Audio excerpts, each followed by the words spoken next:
Paso número 1, no soy muy ortodoxo para predicar. Tuve la oportunidad de crecer desde ya grande. Yo no crecí en una iglesia, pero ya grande, no tan grande, creo que tenía 15 años. Conocí al Señor a través de un amigo jugando básquetbol. Y crecí en una iglesia muy bonita. No tengo nada mal que hablar de ella, pero crecí bajo el espacio de un pastor tan duro, que cuando yo salí de esa iglesia hice una promesa. Jamás, a pesar de que fuera yo pastor, volvería yo a ese modelo de estructura y de forma de ver la Biblia.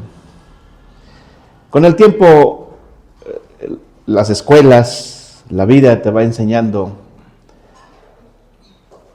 que las cosas son distintas en la vida real y que es emocionante pues acercarnos a las Escrituras de una forma diferente.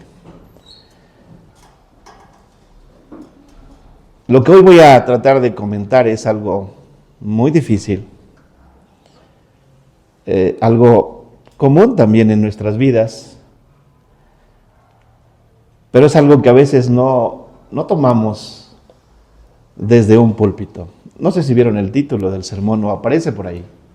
Creo que no, ¿verdad? Qué bueno que no aparece.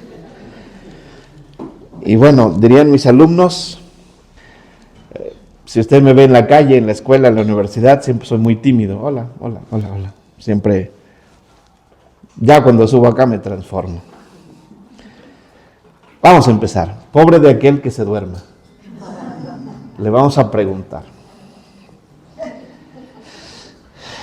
Cuando alguien tiene la oportunidad y la desgracia de perder a alguien, en algún momento, en la presentación de un libro, en una librería por ahí en Gandhi, Miguel Ángel de Quevedo, había una dama, una compañera de escuela, una novelista, se llama Socorro Vanegas Pérez. San Luis Potosí, estudió en la UAM, Xochimilco, la carrera de comunicación social, su maestría en literatura y un doctorado en políticas culturales. Le hicieron esta pregunta: ¿qué es lo que perdemos básicamente cuando uno de nosotros pierde a un familiar, a un hijo, o quizás al amor de tu vida? Ella contesta: cuando uno pierde a un ser amado, ya no puede ser uno mismo. Por mucho que uno quiera, uno se transforma en un hombre, una mujer mutilado. Y ese duelo es el más grande que uno puede pasar. El duelo de perder a la persona que fuimos antes. Porque no solo enterramos a un ser querido, sino que nosotros también enterramos nuestros sueños juntos con aquella persona. Además concluyó: en el duelo, uno está en desventaja con el resto del mundo y aparecen de la nada sabias personas de todos lados tratando de mostrarte el camino a seguir. Y más aún en la cultura evangélica, todos quieren solidarizarse. Esas palabras de aquella entrevista en el 2022, esto me llevó a pensar acerca de la vasta serie de eventos que acumulamos en el trayecto de nuestra vida, que de algún modo, como dice la autora, han mutilado nuestra alma. Nadie de nosotros está exento, nadie está exento de las cosas que vivimos, ¿no?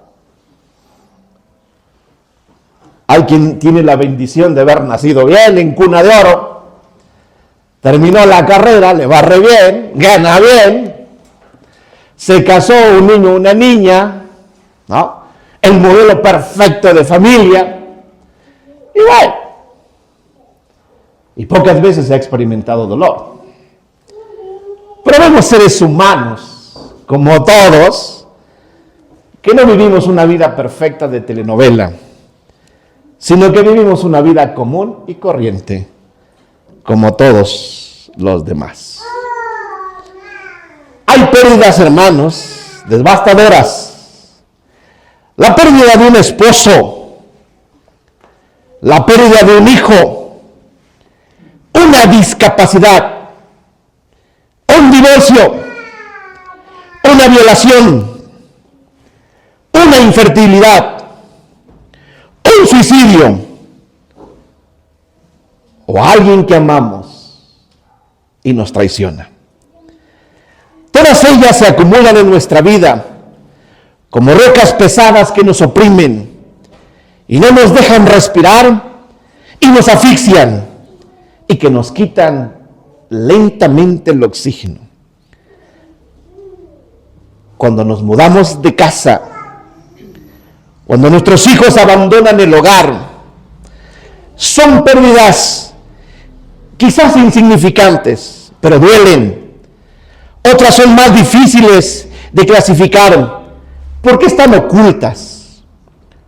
Un bebé que nace muerto, un embarazo fallido, un aborto inesperado.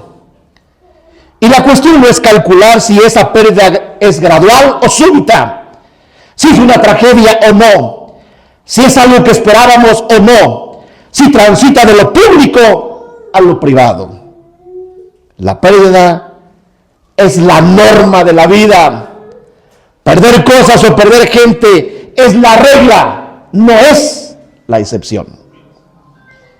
Y también sé que nuestras historias y nuestros temperamentos son diferentes. Y cada uno responde al dolor de manera distinta. No todos somos capaces de responder de la misma forma, ni con el protocolo que se exige en una sociedad. Por lo que no podemos ignorarlo. Por lo que no podemos ignorar el dolor.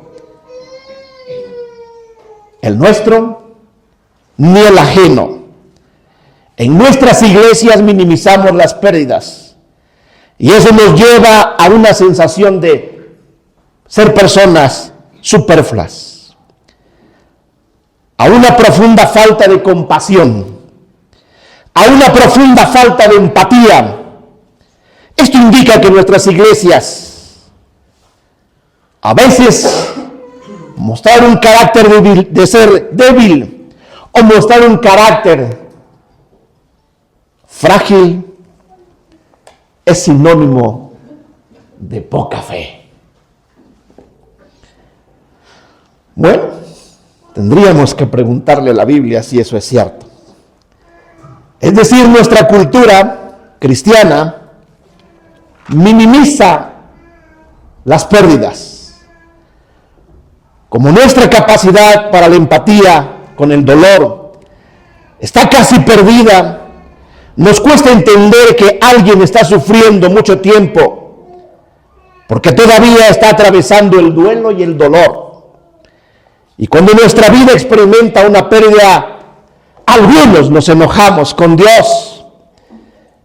En tanto, la cultura de la superficialidad, que no queremos que nada nos duela, que cuando algo nos duele lo tratamos de manera rápida, como si fuese una invasión a nuestra intimidad, como algo que procede del espacio exterior, que no estaba en los planes ni de Dios y ni siquiera del diablo. Y el diablo no puede ser tan malo conmigo, me está haciendo sufrir. Y esto a veces nos sorprende. Es alarmante saber que algo que nos produzca dolor, a veces lo ignoramos. En nuestra cultura cristiana queremos ser diferentes ante las pérdidas, ante los dolores, ante los duelos. Y me pregunto, si tanto ignoramos el dolor, ¿por qué hay tanta gente depresiva en el mundo y en nuestras iglesias? Pero aún en las congregaciones hay una explosión de drogas prescritas para el insomnio, para la ansiedad, como nunca antes en otra generación. Preguntémosle a la Biblia. Jesús destinó el proceso del crecimiento de la vida con estas palabras. Libro de Juan, capítulo 12, verso 24. Busquen su Biblia. Bueno, y si trae su teléfono, a mí no me incomoda que saque su teléfono. Búsquelo en su santa Biblia Google, ¿no? Y todo lo que voy diciendo, compruébelo. De eso se trata. Juan capítulo 12, verso 24.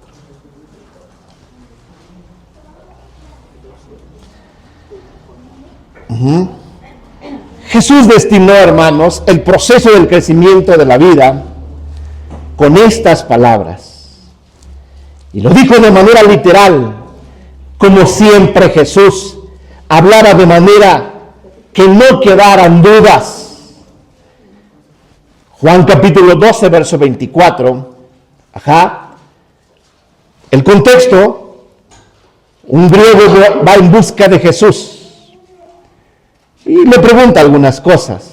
Jesús contesta: de cierto os digo que si alguno, todos lo leemos, dice todos. De cierto os digo que si el grano de trigo no cae en la tierra y muere, queda solo, pero si muere, lleva mucho fruto. Wow. Si el grano se guarda en una cajita, sigue siendo un grano estéril. Tengo muchos granos en un costal, sigue siendo estéril. Tengo muchos granos en mi granero, mazorcas, sigue siendo estéril. Pero si no los tengo, sino que voy y los siembro, aquellos granos mueren y se reproducen, crecen y nos darán fruto. ¿Tiene el grano que morir? Sí. ¿Tiene que estar enterrado? Sí. ¿Tiene que pasar el dolor trágico? Sí. ¿Tiene que ser plantado? Sí. Entonces Jesús describe el crecimiento de las personas, de nosotros, sus seguidores, de la gente de su época, con este hermoso pasaje. Caracteriza a la vida cristiana como una muerte. Hay que morir. Todas las palabras y todo lo que el Señor hablaba es: tienes que morir para poder resucitar y tienes que pasar por la cruz. Y estas expresiones de Jesús son un privilegio, una providencia para acompañar a la gente en las coyunturas críticas de la vida. En esos momentos donde se siente morir o literalmente muere algo, estoy hablando de muerte de seres humanos, de enfermedades serias. La iglesia debemos entender los divorcios, aún los traslados geográficos, con todo lo que significa dejar un mundo atrás, dejar un mundo conocido, para aventurarnos a algo nuevo o a algo que no teníamos idea, ni siquiera por nuestra mente. Una cultura distinta, un idioma distinto, esos son los momentos más emocionantes para entrar con la palabra discipulado. Para ayudar a las personas a salir de nuestra tendencia cultural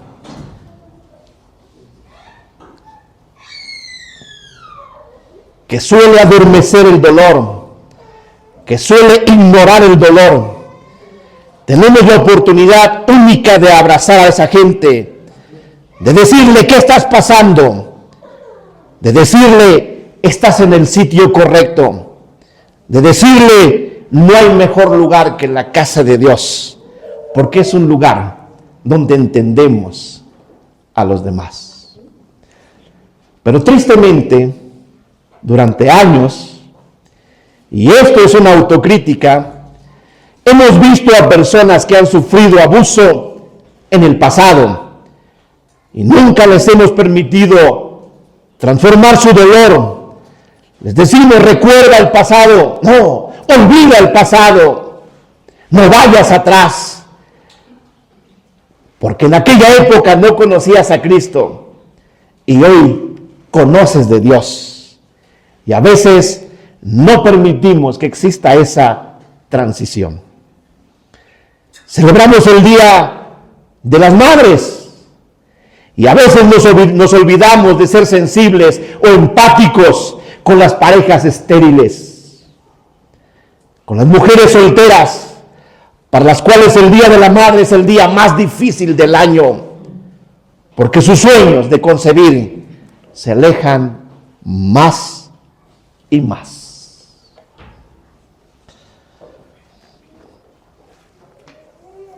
Rafa creo que me conoce, bueno, algunos de ustedes, yo la verdad tengo tanta gente en la universidad o en las iglesias que trato de ser siempre un pastor muy diferente. En el presbiterio, van a colgar al pastor. Espérate, ¿por qué lo cuelgas, pues? No, pero es que, espérate. ¿Qué haría Jesús? No, es que la Santa Inquisición de la Iglesia Nacional Presbiteriana dice esto. ¿Y a mí qué me importa? ¿Qué dice la Biblia? No, pero es que, no, espérate. Y bueno, y no lo hago porque sea parte de mi vida el apapachar a las personas, el tolerar el pecado. Lo hago porque es un mandato de la Escritura. Cuando tú veas la historia de Jesús, o sea, él se dedicaba a reestructurar la vida de las personas. Oye, Jesús, estaba con este borracho. Y qué bueno, mano, el vino que me dio está bien sabroso. No sé si se acuerdan, ¿no? Oye, Jesús, ese es un ratero. Ay, hermano, no le vine a pedir lo que se robó. Lo vine a ayudar, ¿no? Oye, Jesús, mira, hay un problema serio. ¿Y cuál es? Ve esta mujer, la encontraron en pecado. Santa María, aquí no nos presionamos, ¿verdad? Santa María, Madre de Dios, ruega por esa mujer. ¿Cuál es el problema? Pues porque hay que matarla. A ver, vamos a solucionar esto rápido. ¿Quién de ustedes no ha pecado? Que agarre la primera piedra y que se la lance. ¿Alguien se atrevió? O sea, las acciones de Jesús son interesantes. Acabamos de pasar la Reforma. Y la Reforma era que nadie leía la Escritura. Nadie la leía, solo los magnates, los hijos de los magnates, los que estudiaban derecho, los que iban para cura. Esos leían la Biblia y todo el pueblo no la leía.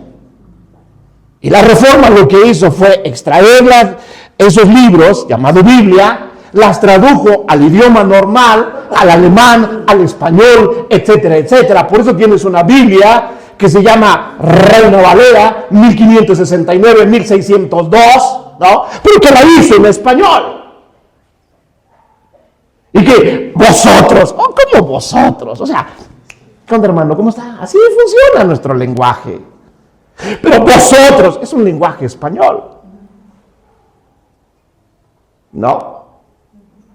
Y que al momento de traducirla hay muchas cosas que se tradujeron de manera incómoda y mal. ¿Dónde has visto la palabra prioridad en la Biblia? En el griego original la palabra prioridad no existe. En el hebreo original no existe. No, la prioridad es que vayas a la iglesia, primero Dios, luego tu familia y luego el servicio a la iglesia. Eso no es cierto, eso no viene en la Biblia. La palabra que viene en la Biblia es que Jesús es el centro de tu vida.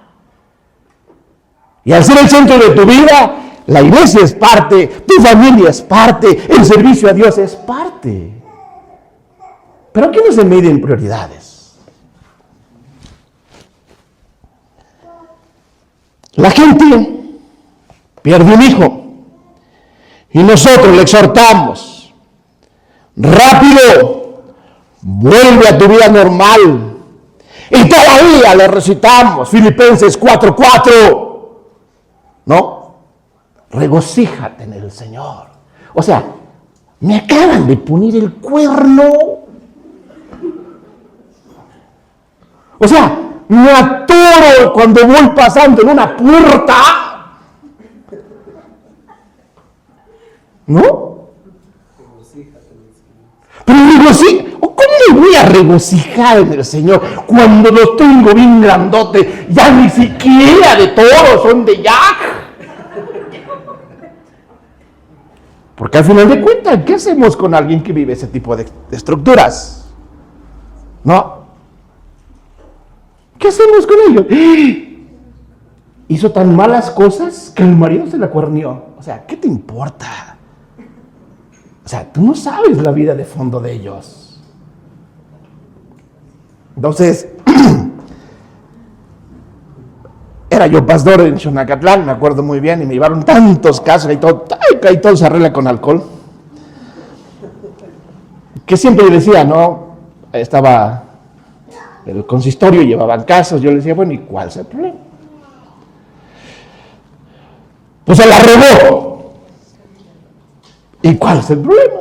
Es que hay que hacer una santa inquisición porque es diácono. Pues vamos a pedirle perdón a la familia, pues ya, o sea, déjese de tanto escándalo, hermano.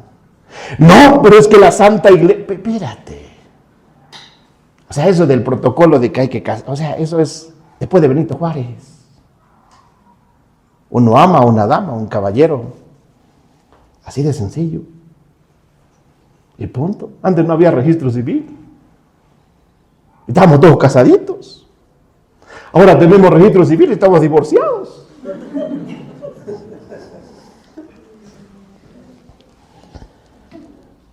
Cuando nos diagnostican una enfermedad terminal, un divorcio,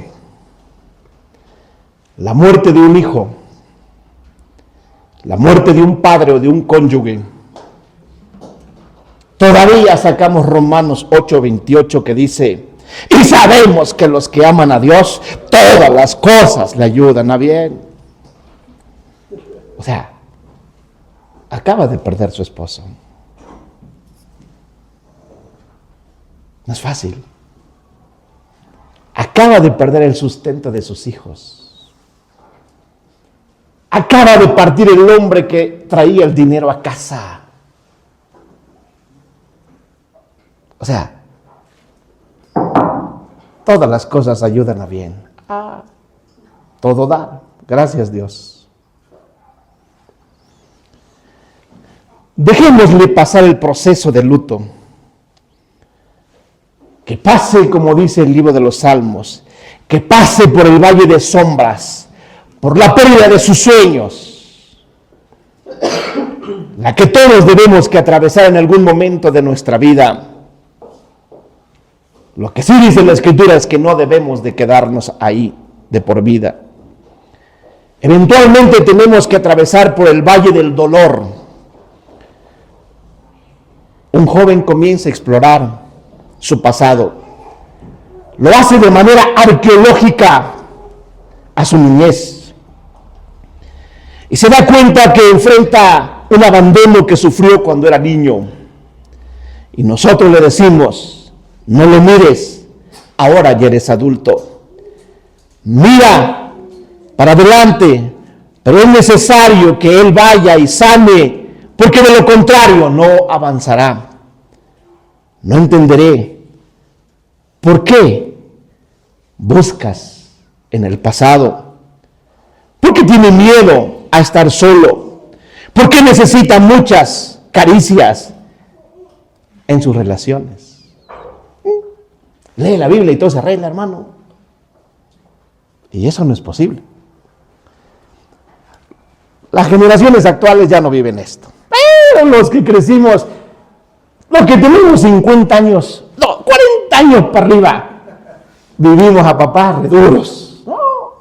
Todo lo arreglaban pegándonos. Era divertido, ¿se acuerdan? Ahí entendimos el poder de la chancla. ¡Faz! Y es interesante, ¿no? De repente una hermana se divorcia,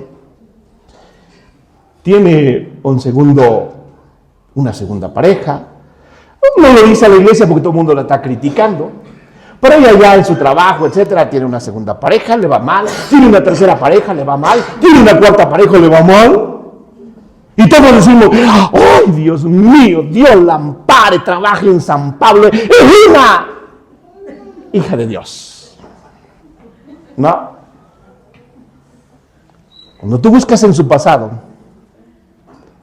resulta que esta dama busca 1 y 2 o 3 relaciones, porque en el fondo lo único que busca es ser amada, porque no ha tenido la oportunidad de que alguien la ame de veras. Pero para nosotros es una cualquiera.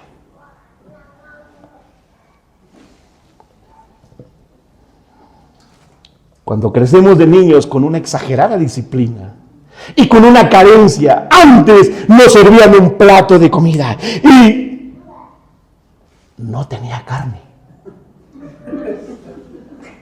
Y tenemos muchas carencias. Muchos vivimos así. O sea, lejos no estamos, atarantados menos. Somos hombres de bienes. Pero cuando la exagerada disciplina y que la carencia económica y la carencia de muchas cosas, hay personas que se vuelven narcisistas. O sea, son personas que tienen problemas serios.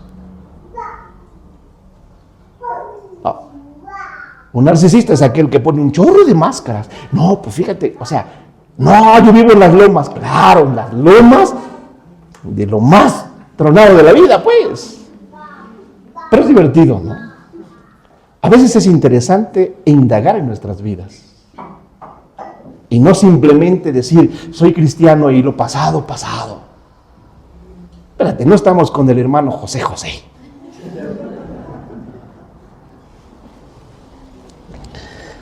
Pero tenemos mucho miedo de prestarle atención al dolor. Pero la Biblia en sus líneas está convencida de que la mayoría de las veces que Dios utiliza el dolor, nos hace crecer. El dolor es necesario, no gusta, pero a través del dolor es que decidimos cambiar. Si no hay dolor, no hay cambio. Leí una frase, cambiamos y crecemos cuando el dolor de mantenernos como estamos se vuelve mayor que el dolor para cambiar. Pablo Neruda. Cambiamos cuando el dolor de permanecer como estamos es más grande que el dolor de tener que cambiar. El dolor nos saca de nuestra vida cómoda, nos quebranta y a veces es necesario ese quebranto. Es por eso que es necesario respetar, apoyar y escuchar a los que están sufriendo en una iglesia.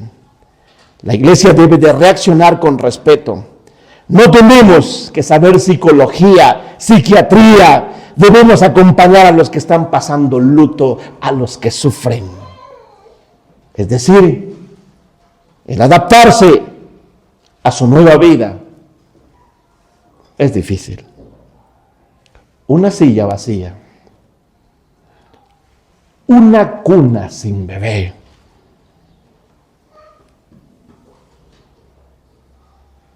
vivir en una casa sin ella,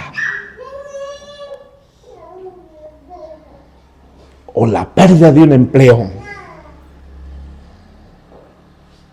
es la nueva normalidad física, confinado en una silla de ruedas,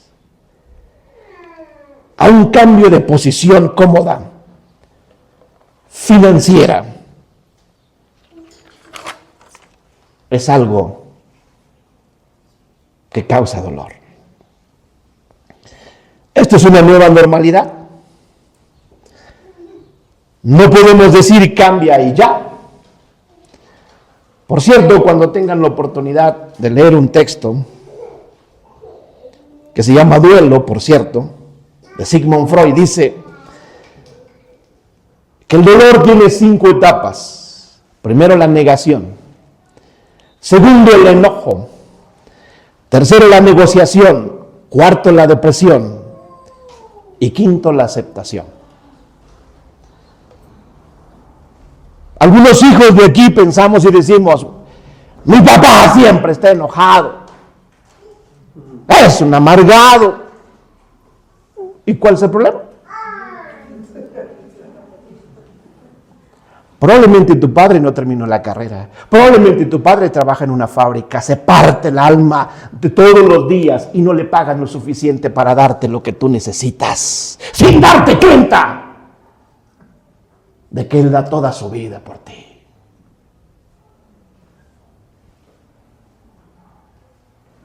¿Y por qué no haces una carta? Oye, papá, gracias porque me das dinero para la escuela. Gracias porque me das dinero para hacer esto, me das esto. O sea, dale gracias a Dios que tienes a alguien que te da dinero para la escuela. ¿Sabías tú que una motivación se llama agradecimiento? ¿Y sabías tú que cuando haces una carta dirigida a tus padres y le dices eso, probablemente su carácter cambia? No es que esté amargado, es que en el fondo está deprimido porque no logra darte lo que necesitas. O sea, ahórrate el pequeño detalle de que, ¿ya viste? El pastor, yo voy a hablar por mí, el pastor vino solo y siempre viene solo, y seguro. O sea, cállate. ¿Tú qué sabes de mí? ¿No? La hermana, mira cómo viene, de seguro. ¿Qué te importa? Ahórrate de hablar de la gente. Venimos a una comunidad para amarnos, para cantar a Dios. Y si vemos a uno que está caído, órale, échale ganas, compadre. Te ayudamos. Ser hermanos entre nosotros es invertir tiempo, dinero y esfuerzo. Oye, la hermana no vino, le hablamos todos. ¿Qué onda? Llegamos en la noche, hermana, con un pastel. ¡Hazlo! Deja de estar de chismosa. No le lleves tu lengua por delante. Por cierto, alguien que entendió muy bien esto se llama David. David atravesaba sus duelos entre tantos de los que tuvo en la Biblia y lo expresa. Él era un poeta. Con la prosa que tenía, él cantaba sus alegrías, sus procesos y sus pérdidas. Por cierto, me encanta la respuesta del dolor cuando leo al rey David. Ante la pérdida de muchas de las que tuvo, segundo libro de Samuel, capítulo 1, verso 1 al 24, la muerte de Saúl y Jonatán, él compone una canción, una endecha, una canción, una lamentación, algo así como José José o José Luis Perales, ¿no? O sea, ay, el pastor está hablando del hermano José. No, per se, son detallitos que no hace, pues. Ajá. Y entonces, él pide a todo el pueblo en su discurso como rey: hijos de Israel, lloren por Saúl. O sea, ¿quién escribe una carta, una canción de su suegra que nunca nos ha tragado? Nadie, ¿verdad? Sí saben por qué digo esto, ¿no? O sea, ¿quién es Saúl? O sea, lo andaba correteando por todos lados. Se lo quería echar. Y de repente él dice: Hagamos esto. Segundo libro de Samuel, capítulo 1, verso 24. Le pide a las mujeres de Israel que lloren por Saúl. David está ansioso porque otros se le unan a su llanto, que derramen lágrimas de dolor en la enorme pérdida que ahora está enfrentando la nación de Israel. Él reconoce que se perdió una etapa preciosa, una etapa que se ha ido, una que no va a retornar, una donde el rey Saúl y su amigo Jonatán han muerto. Ahora yo soy el rey. Y él dice, vamos a llorar. Segundo libro de Samuel, capítulo 1, verso 18.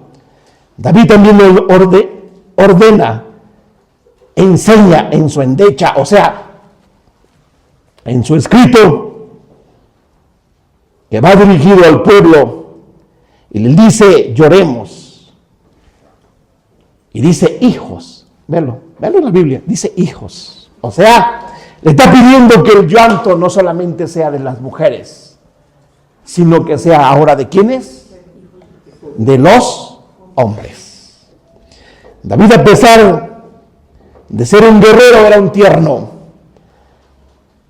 Él dice, no solo las mujeres deben llorar, también los hombres deben llorar.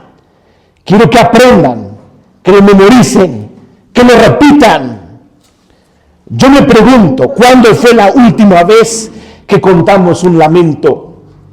¿Cuándo fue la última vez que hicimos un culto por la desgracia de alguien?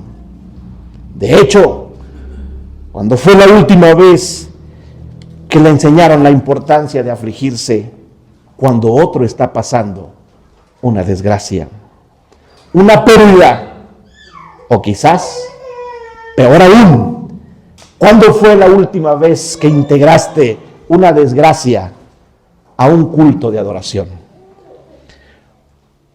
Hoy vengo a adorar a Dios.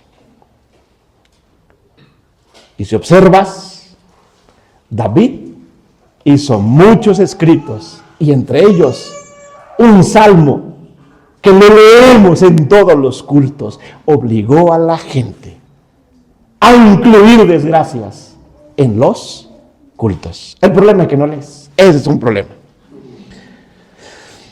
Generalmente dicen, no tienes fe.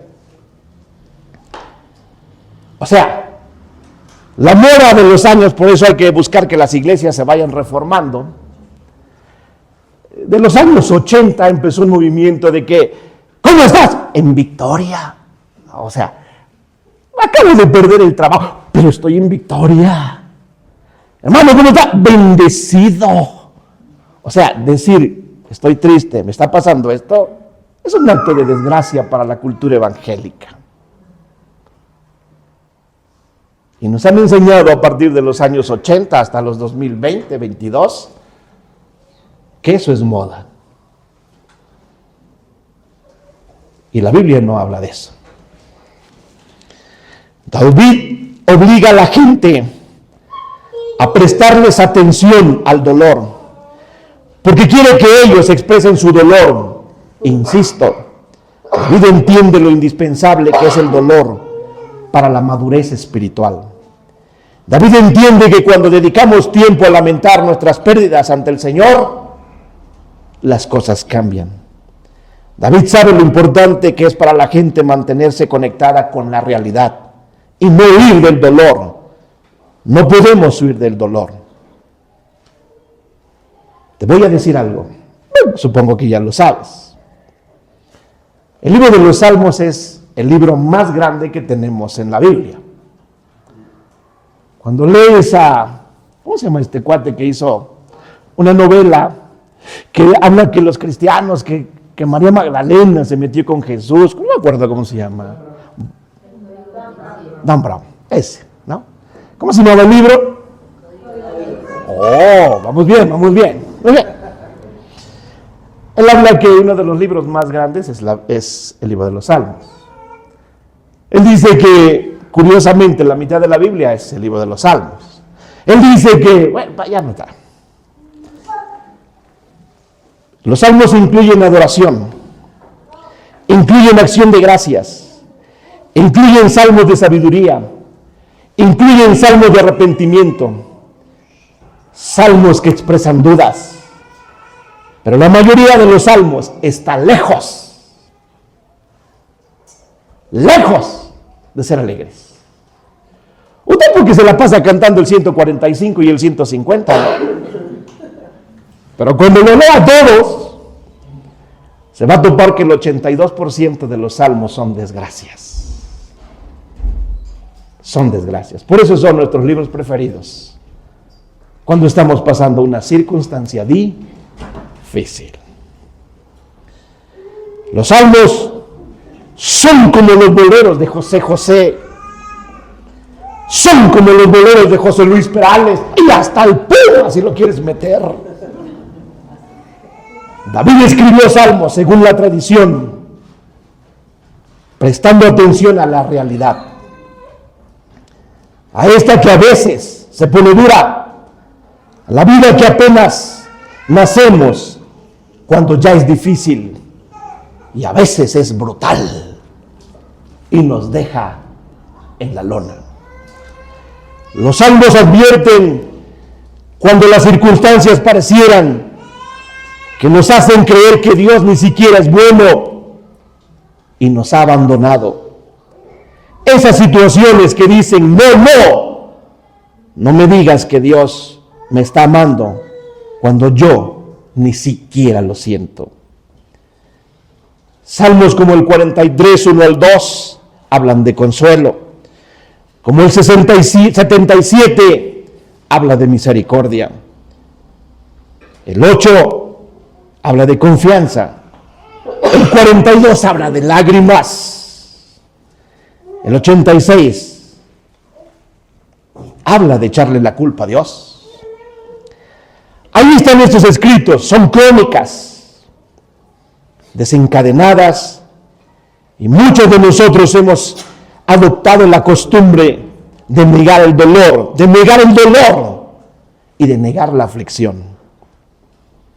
Quizás la manera más popular de no prestar atención a nuestro dolor y a nuestras pérdidas son los mecanismos de defensa. Cuando tratamos de llenarnos con algo para no pensar en lo que nos duele, el trabajo excesivo, la televisión, el alcohol, salir de compras, la parranda y a veces hasta las aventuras sexuales. Todo con el fin de mitigar el dolor, de no pensar. ¿Y qué usamos los cristianos para olvidar? ¿Servir diario en la iglesia? Las actividades cristianas, en algunos casos, son un escape para muchos. Cuando utilizamos actividades sin darnos cuenta para escapar del dolor, para no entender el dolor, quizás sea una actividad más santa, pero al fin es una adicción. Generalmente los predicadores no suelen contar su vida, sus infortunios, sus tristezas, sus depresiones, porque piensan que al contarlo, la mayoría de ellos fingen no tenerlas. Y no lo hacen porque son hipócritas. Piensan que si lo hacen, pierden autoridad y muestran debilidad. Por cierto, David escribió un salmo de su fracaso, 51. Vaya a su Biblia. Si alguien recuerda ese salmo, o búsquelo en su Santa Biblia, Google. ¿Qué significa ese salmo? O sea, al pastor no le va a dar tristeza decir, a los 19 años, ¿qué me ha pasado? Bueno, a los 15 tuve un accidente, perdí un oído y llegué a Dios. ¡Oh, qué afortunado! ¿No?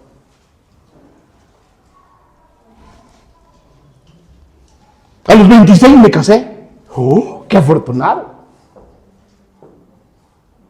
A los 28 me secuestraron. Estaba yo de pastor en Filadelfia. Fui noticia. 17 días. Me pusieron palos aquí y acá. ¿Para qué te cuento? No.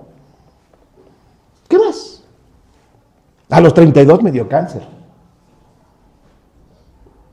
No me falta que un perro venga y se pare al lado mío, ¿no?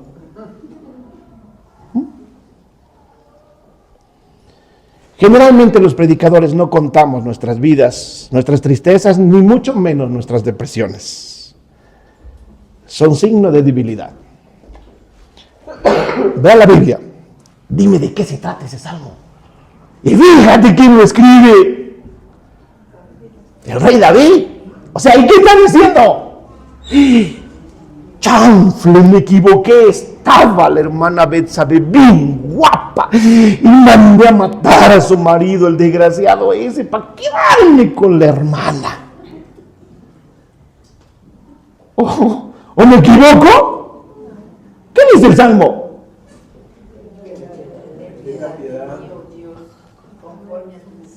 Sí, léelo. Conforme a la multitud de tus piedades, borra mis rebeliones, lávame más y más de mi maldad y límpiame de mi pecado, porque yo reconozco mis rebeliones y mi pecado está siempre delante de mí. Contra ti solo he pecado y he hecho lo malo delante de tus ojos, para que sea reconocido justo en tu palabra y he tenido puro en tu juicio. Ya está ahí.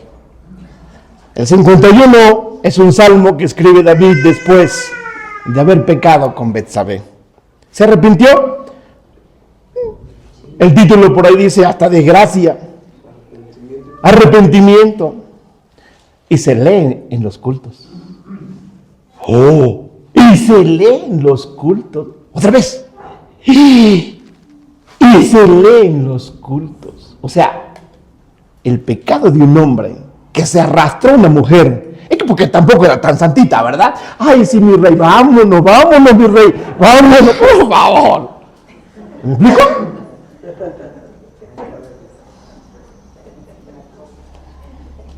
Jesús no ocultó tampoco su miedo a la muerte.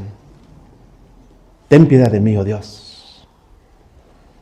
Jesús no le preocupó mostrar su debilidad frente a la muerte. Por favor, no ocultes, ponle nombre. Es interesante ponerle nombre a la raya del tigre. ¿No? ¿Se divorció? No te diga que sí. ¿Se divorció? Te diga que sí, hermana. No sé, no la conozco. Bueno. ¿Se divorció? Te diga que sí. ¿Cómo se llamó el divorcio? Una experiencia formidable. ¿No? Le podemos poner otro nombre. Una desgracia haberlo conocido. Pero póngale nombre. No tiene por qué avergonzarse. David compuso una canción de quebranto para que se cantase en todos los cultos de Israel. Se publicase también en los manuales del culto de la Iglesia Nacional Presbiteriana. Y esos son los salmos.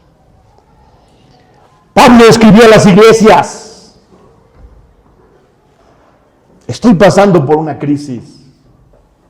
Tengo un problema. No puedo con él. No quiero mostrar debilidad. Solo estoy diciendo que es una realidad en mi vida. Después de agradecerle a Dios, Pablo escribe en su debilidad y se mantiene humillado. Basta que vea segundo libro de Corintios, capítulo 12, versos 7 al 10. Vea la Biblia, no me veas. Vean la Biblia. Gracias, hermana.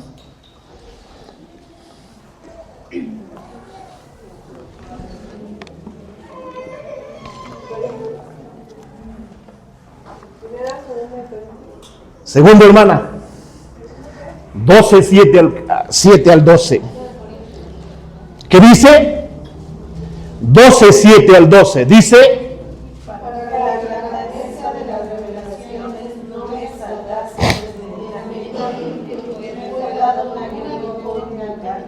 un mensajero de Satanás que me abofetee, para que no me enaltezca sobremanera. Ya. Es ya léelo en tu casa. Ya léelo en tu casa. Ahí va. Hermanos, la Biblia no oculta los defectos de nuestros héroes. No, ya le quitó de moda Marvel, ¿no? También nosotros tenemos nuestros héroes. Moisés era un asesino. La esposa de Oseas. Pecadora. ¿Ya vieron lo que dijo?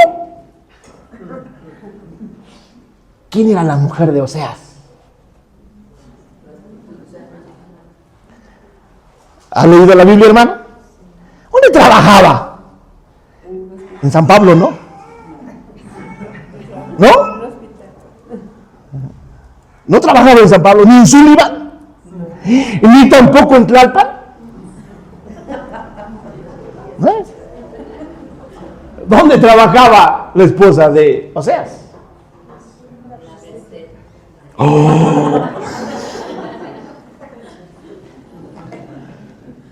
La esposa de Oseas era una mujer de la vida galante y Dios le dijo: ve y cásate con ella. Pero Dios, soy pastor, que te cases con un carajo. Pero soy pastor, que la ames con un carajo. Está bien, Dios. Y se casa. Y a veces hay historias que no entendemos, porque estamos acostumbrados a ver historias de Hollywood. Pero esto se llama Biblia, la vida real. Pedro se atrevió a reprender a Dios. Noé era un borracho. Jonás era un elitista. Jacobo era un mentiroso. Juan Marcos abandonó a Pablo por sus imperfecciones, ineficiencia. Elías era deprimido. Tomás dudaba. Jeremías era un depresivo y casi suicida. Moisés tenía un mal temperamento. Timoteo tenía úlceras, pues tomaba vino. Ustedes tienen menos Biblia que una mezquita, hermanos. ¿Sí le entendieron a eso, verdad? O sea, casi no la leemos. Solo lo que escuchamos de los pastores y con eso nos quedamos. Por eso es divertido escuchar al pastor. Yo admiro mucho al pastor José Luis. O sea, la forma en que predica. Porque yo no predico así. Cada quien tiene su estilo. ¿No? Yo soy más de barrio, más pueblo.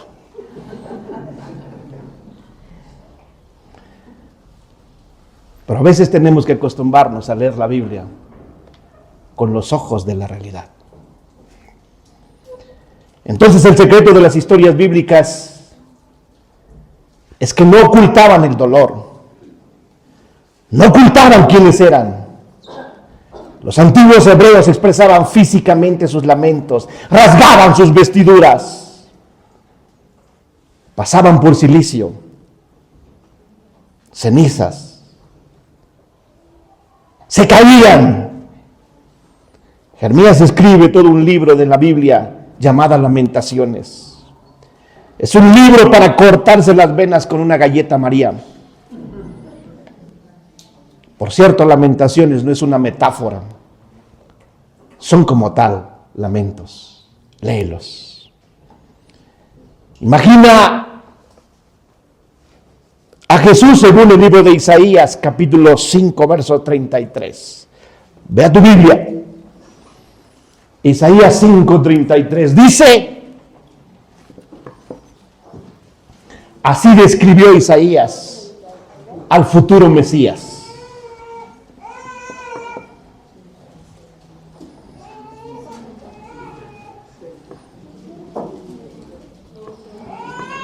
¿Lo leemos todos? Dice.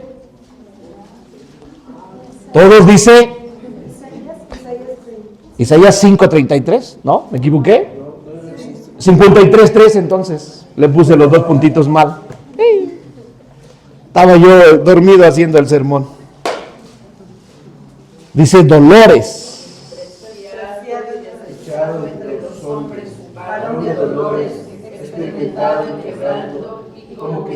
vimos de él el rostro, fue menospreciado y no lo estimamos. Hasta ahí. Entonces, afligirse, hermanos, es indispensable para una espiritualidad real, que no es lo mismo vivir en un estado depresivo. No hay catástrofe más grande en la vida espiritual que no vivir en una realidad. No hay una genuina vida sumergida cuando la realidad carece de nuestras vidas. No hay peor hipocresía que decir que los cristianos fuimos de victoria en victoria, de triunfo en triunfo y de fe en fe. Eso es Hollywood. Por eso no somos creíbles ante muchas personas. La verdadera vida espiritual no es la huida de la realidad, es comprometernos con nuestro pasado, arreglar nuestro pasado, y es comprometernos con nuestro presente y con nuestro absoluto presente. Es por eso que no tenemos que eludir nuestras heridas, buscar atajos espirituales, porque el dolor es un gran maestro. El pasar por situaciones difíciles nos enseñan cómo vamos a aconsejar a una pareja, a unos padres o a unos abuelitos cuando ni siquiera tuvimos la oportunidad de ser padres. ¿Cómo voy a aconsejar a un matrimonio que está pasando por crisis cuando el mío ni siquiera ha pasado o ya estoy divorciado? Diría Pablo, ¿sabes hacer lo mejor que puedas? Sí. ¿Te divorciaste? Sí. Pues dedícate a eso, hermano, a salvar matrimonios. Eso es lo que Pablo le decía a la gente. ¿Eres bueno dando clases? Sí. Pues dedícate a dar clases. No. Y así algunos tenemos características específicas. ¿Eres bueno para chisme? No venga al templo, hermana. Ese no es bueno para acá. Bueno. ¿Puede alguien que nunca fue mamá aconsejar a ser mamá? No lo creo. ¿Podemos entender a un enfermo terminal cuando nunca hemos tenido cáncer? No lo creo. Lo hacemos de manera superficial. A veces el dolor nos conduce a situaciones difíciles, pero termina enseñándonos, haciéndonos docentes, maestros, para poder tener empatía con los que sufren. Job perdió todo en un solo día: salud, hijos. Y muchos de nosotros experimentamos pérdidas por bueno a lo largo de toda nuestra vida. Solo son por horas o por días. No hay forma de detener el proceso de envejecimiento, ni con cirugía plástica, ni con cosméticos, ni dieta, ni ejercicios diarios. Te vas a morir.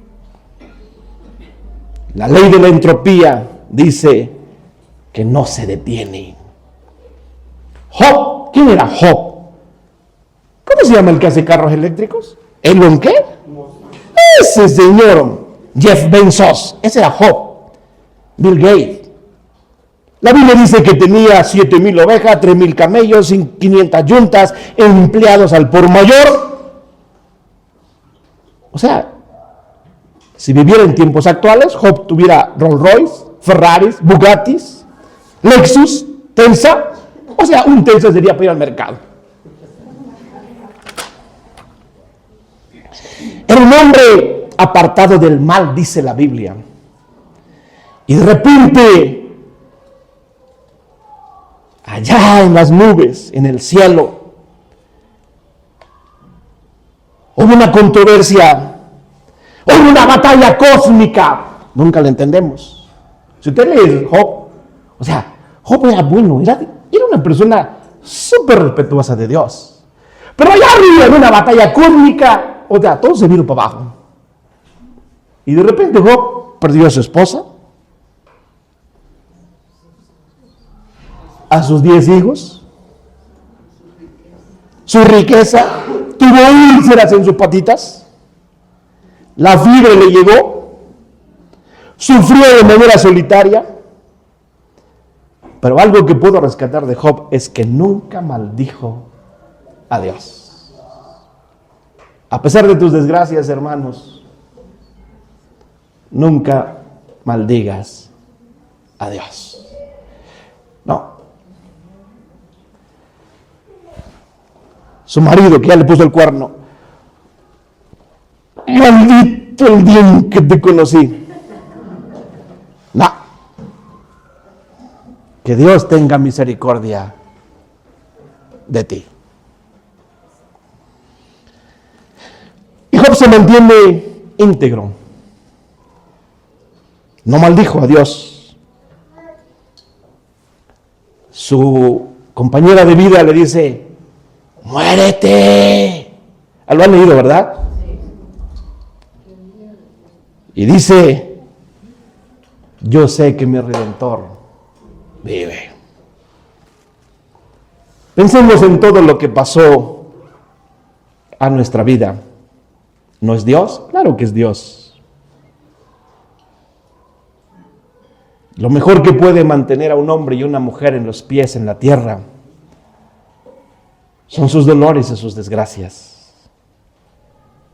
La gente abandona la iglesia porque se siente mal, para ir a la iglesia porque ha pecado y ha cometido errores. Es como decir: estoy enfermo, no voy al hospital, ni siquiera al doctor. Cuando nuestra vida deberá ser contraria. Estoy enfermo, ¿a dónde vamos? Al doctor. Estoy lastimado y estoy herido, y me acaban de poner el cuerno, acaban de declararme una enfermedad terminal. Mi refugio es Dios. No olvidemos, el camino a la vida eterna es a través de la muerte. Y para llegar a la muerte es a través del dolor. No hagamos trivialidades diciendo: pasa rápido, pastor, termina rápido.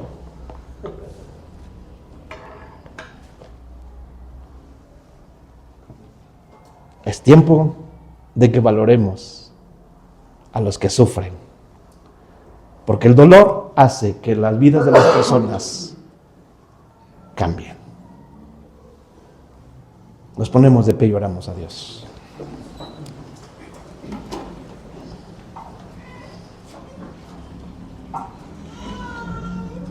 Dios, te damos gracias. Gracias, buen Padre.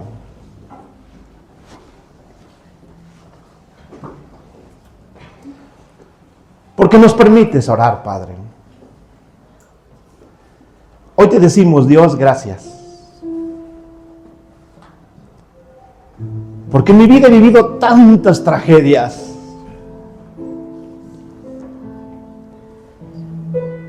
Que por momentos he llegado a decir: creo que no soy tu hijo.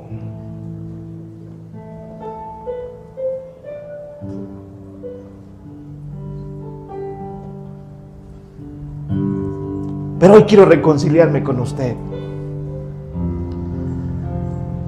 Entender que lo que he vivido me ha hecho hombre.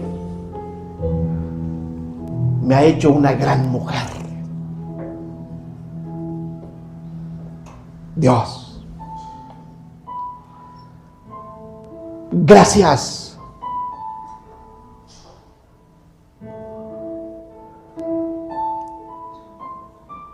Por permitirme estar al lado de los que sufren.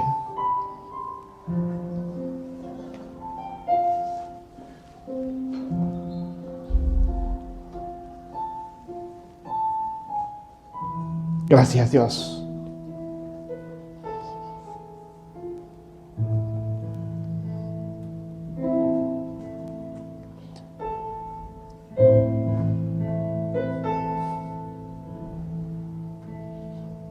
Por ese dolor por el que he tenido que atravesar.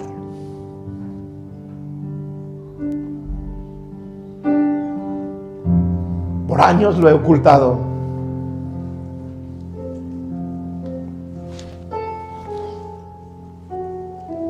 Por años no lo he entendido. Pero gracias.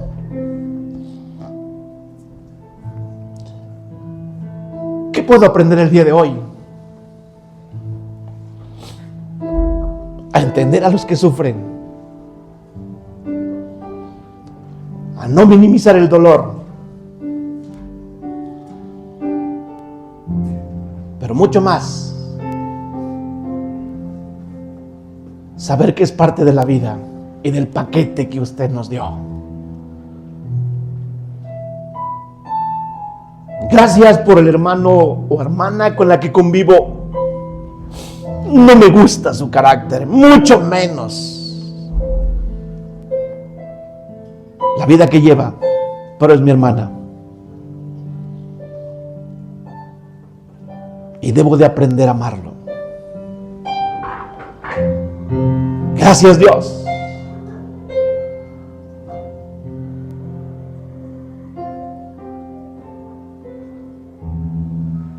Porque me has permitido estar con aquellos que tienen cáncer,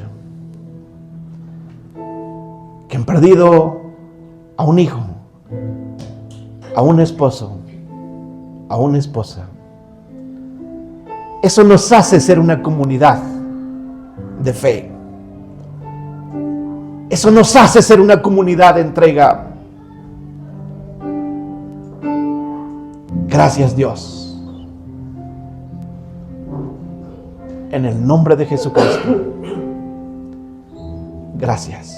Cierra tus ojos. Sal de tu lugar y abraza a cualquiera que te encuentres ahí. Quizás al que más has odiado.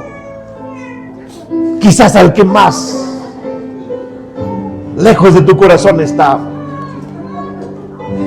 Es tiempo de reconciliar nuestra casa. Es tiempo de entender que el dolor es parte de nuestra vida. Gracias, Dios. Gracias, Padre, por permitirme hablar de este tema. Gracias, Dios, por darme la oportunidad de leer y estructurar una enseñanza para este pueblo. Gracias, Dios. Regresa a tu lugar en el momento preciso y cierra conmigo esta oración.